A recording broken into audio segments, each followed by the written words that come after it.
cute little shops with striped awnings and gold lettering on plate glass windows. But instead, they were these low-slung stucco buildings with flat roofs that had to be shoveled after every heavy snowfall. The buildings looked very similar on the outside, but on the inside, they were starkly different. My father's store catered to farmers, oil fields, and light industries. In addition to hardware, there was an auto parts counter and a steel shop. There was a lot of merchandise, and the displays were very utilitarian. Here are shovels and pitchforks, rope. This is the enormous bolt room. And these are just wood screws. My mother's store was smaller and employed just 2 part-time employees.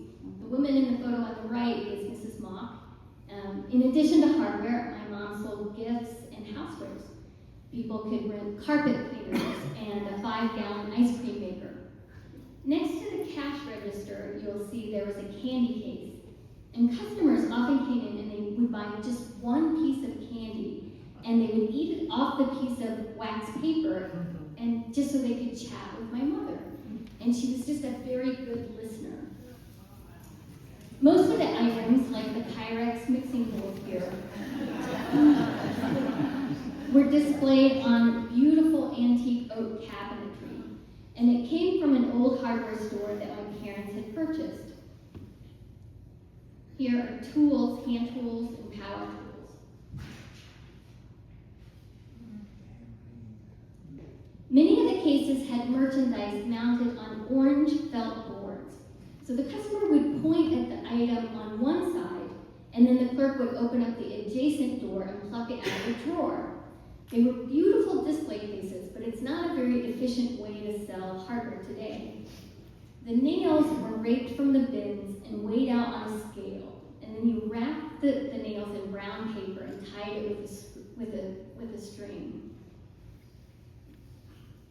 Here are bins with the bolts, and in front are the drawers with the screws. Mom's store came to Main Street first, and that's when I was in the 2nd grade. And after school, I was expected to hang out there until closing time. Basically, I goofed off there with my brother Ricky and my sister Karen. Then Dad sold his junkyard two years later, and he opened his store next door to Mom's store. And that gave us even more room to goof off. To help you understand this dynamic, here's a picture of myself with Karen and Ricky. I'd like to call your attention to Ricky. Man, was he fun. We built forts using boxes in the freight room. We had water fights in the bolt room. We played hide and seek with nails. And more than once, Ricky made me laugh so hard that Mountain Dew squirted out of my nose. In short, Ricky, Karen, and I, we tore up the stores and we disrupted business. And one day, my dad had enough. And he could be kind of a screamer. And we learned that you kind of had to squint your eyes like that to keep the spit out of your eyes when he was screaming. But that day, his message was very, very clear. The fun is over. You've got to go to work. Like, this has to end. So my job was to fill up the peanut warmer and sweep the floors. And it was mainly of peanut shells that were dropped by the old geezers who came there and would hang out and drink the free coffee. But in time, I was expected to help out the customers if my dad was short-handed. Well, that's when my eyes were open. Wow, hardware is really complicated, and I didn't know a thing about it. So I thought I would take a minute just to do a little brief reading from the book. And it's kind of taking me back to when I had to all of a sudden immerse myself in this whole new world of hardware that up until then had just been a playground to me. So to me, it seemed like everything that my parents stocked, rope, drill bits, saw blades, wrenches, files, hinges, nails, gloves, pipe fittings, power drills, and shovels, came in a multitude variations, and none of it made sense. Why is a 10-gauge wire bigger than a 14-gauge wire, while a number 10 screw is smaller than a number 14? And it's downright shocking to me how humble bolts and mere screws can come in so many variations. For starters, there are wood screws, sheet metal screws, machine screws, and lag screws. And the top of the screw comes in multiple shapes, such as a flathead, round head, pen head, and hex head. And depending on the screwdriver used, the head can have a slotted groove, a cross groove, an opening for a hex key. Bolts come in all kinds of flavors too, plain and galvanized, coarse thread, fine thread. Two bolts can have the exact same size, but one could have harder metal than the other, which you could tell by the number of hash marks on its head. Nuts and washers also come in a dizzying array of sizes and types. It took time, but eventually I became so familiar with bolts and screws that I could identify their type, length, diameter, head style, and hardness just by looking at it. The secret? Name that bolt. It's a game that Ricky invented. So my brother would hold up a bolt or a screw, and the more obscure the better. And we would have to guess. So we'd hold it up, and I would go, number 14 by 4 slotted flathead wood screw. And my brother, it's a number 12. All right, here's one for Karen. And Karen would go, okay, 5/16 by 2, grade 5, national fine, hex head, cap screw. Correct! And the more we tried to stump each other, the better we got at the guessing game. As expected, Ricky usually won most of the points in Name That Bolt, even when I slipped in an occasional metric bolt, which is measured in millimeters. So it's a good thing we didn't play for money. I thought we'd play a little mini version of Name That Bolt today. Oh no. It won't be exactly the same because you can't tell the difference between a 1/4 inch and a 3/8 just by looking at a screen. So let's just kind of talk about types of hardware, okay?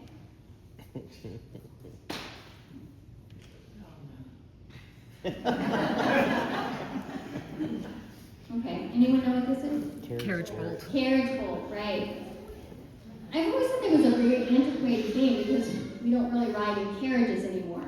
I also feel that same way about horsepower. Like when somebody says it's a 200 horsepower engine, well, I really don't know how much can 200 horses pull. Like, why do we use that anymore? What's this? It says grade. It's a, right. I consider it just like a traditional bolt. Technically, it's a hex head cap screw, but when I think of a screw, I think of like the little pointy end. But to me, it's a bolt. It's a grade 5 bolt, and you can tell from the 3 little hash marks. You just add 2 to it, and that's a grade 5.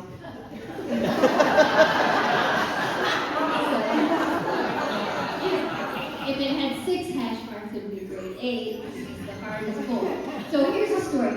So every year the carnival came to town, and the guys, inevitably the rides would break down, and the carnival guys would come to my dad's store to get bolts to fix the rides, and they always bought grade 2 bolts, and they were the softest bolts. Not that they were like but they weren't the hardest bolts. And so Jenny, my dad's amazing clerk, would go, for just a few cents more, you could get the grade 8 bolts instead of the grade 2 bolts. And they're like, nah, we'll just save the money. I stopped going on the rides.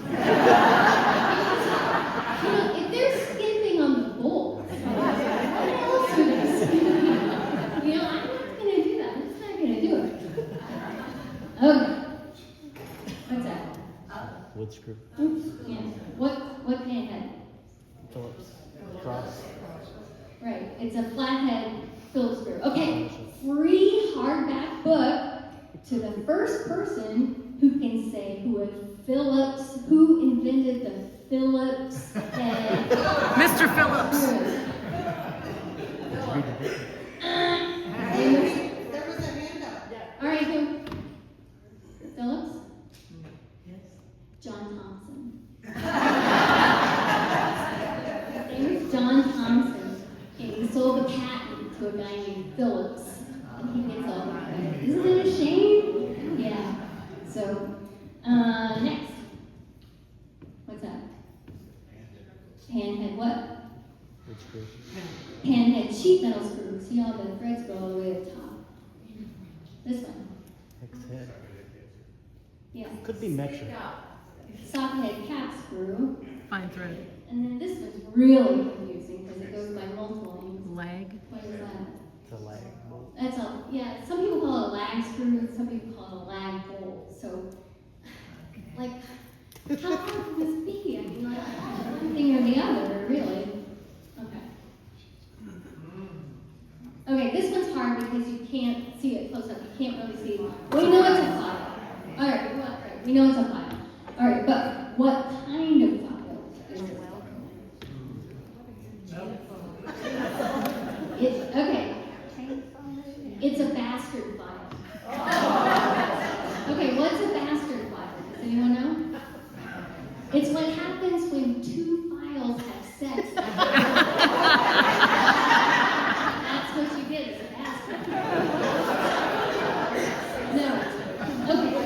In this case, bastard means intermediate. It's not a fine file and it's not a coarse file. It means it's something in between. And so someone would come in and ask for a bastard file. I didn't actually know that bastard was kind of a naughty word. I just thought they wanted a bastard file. And so I didn't laugh or smirk or anything like that because it was just a bastard file. So it's a good thing that I didn't laugh or smirk because I would have gotten yelled at and I'd be like squinting my eyes like that because that would be disrespectful to like take, consider something vulgar and like laugh. That would be disrespecting the customer, and that would be very unprofessional, and that would be upsetting to my dad, and I might actually be sent home. And so we got lectured on that you treat the customers with respect, and if you didn't, that you knew that when the customer left, that you would get yelled at or sent home. Ricky saw that as a challenge. And that, it was like catnip to make me laugh. And believe me, there are a lot of things in a hardware store to make you laugh. And so what he would do is, with a very straight face, he would say to me, Bethy, can you tell the customer that we're out of butt hinges? I know, it's really completely juvenile, but I was a juvenile. And something about the word butt hinges was just very, very funny. Or he would say, Bethy, can you help this man find some tongue oil? And I'd be like, tongue oil? And yeah, it's right next to the navel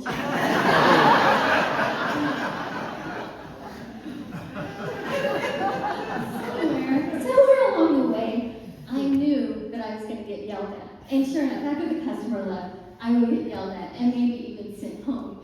And after I got yelled at, Ricky would say to me, next time, just try to be a little more professional. It was actually Ricky who told me how babies were made. But he used the words man parts and lady parts. And when he told me how babies were made, well, it was the most ridiculous thing I had ever heard. So I ran across the parking lot to my mother's store. And when she finished up with her customer, I told her Ricky's version of how babies were made. And with the man parts and the lady parts. And then, lo and behold, my mother said it was true.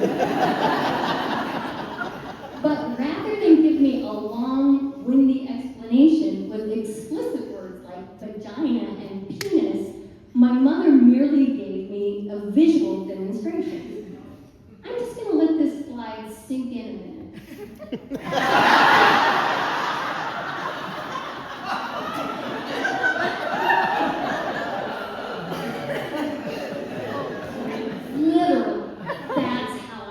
That's